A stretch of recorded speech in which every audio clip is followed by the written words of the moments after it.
সেই ঘটনা বাইরে থেকে যা দেখা যাচ্ছে তার থেকে অনেক গভীর, কিন্তু অনেক মানুষ সেখানে আহত হয়েছে, অনেক মানুষ, তার তথ্য দিচ্ছে না প্রশাসন, সরকার।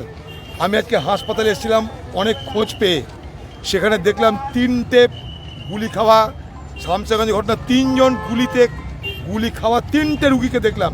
একজনের 11 থেকে 12 বছর বয়স, বাচ্চা ছেলে, তার ডান দিকের কিডনিটা বাদ হয়ে গেছে অলরেডি, তাকে দেখা যাচ্ছে না, সেটা বসতে পারছে না, শুতে পারছে না, দাঁড়াতে পারছে, শুধু কাঁদছে। আর 2টো জায়গায় গিয়ে দিলাম, তাদের এইখানটাই একজনের গুলি বেরিয়েছে, আরেকজনের গুলি বেড়া হয়নি।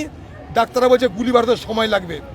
অল্প বয়সী ছেলে, তার মধ্যে একটা ছেলে আবার বলছে আমি মায়ের ওষুধ আনতে গেছিলাম দোকানে, মায়ের ওষুধ আনতে গেছিলাম, মা অসুস্থ, তার মায়ের জন্য ওষুধের দরকার, দোকান থেকে ওষুধ আনতে গেছিলাম, গুলি।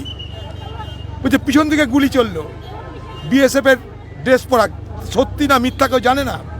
3 জনকে দেখলাম যারা হাসপাতালে চিকিৎসাধীন। আমি আজকে সকালেই বলেছি আপনাদের যে বহরমপুর হাসপাতালে আছে, কেউ কলকাতার হাসপাতালে, কেউ নার্সিংহোমে, প্রশাসন কিচ্ছু বলছে না। অনেক বেশি মানুষ গুলিতে আহত হয়েছে, জখম হয়েছে, তারা মৃত্যুর সঙ্গে পাঞ্জা লড়ছে।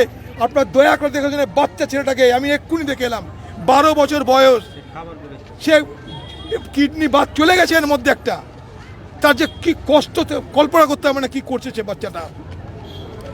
এখন নানা রকমের লোক নানা রকম ড্রেসে এসে বলছে আমরা পুলিশের লোক, কি হয়েছে বলো। এবার হাসপাতালে যখন চেস করছে পুলিশের লোক আইডেন্টি কার্ড দেখাতে পারছে না। গোটা বিষয়টাকে ধামাচাপা দেওয়ার জন্য প্রশাসন কিন্তু নানা ফন্দি করছে।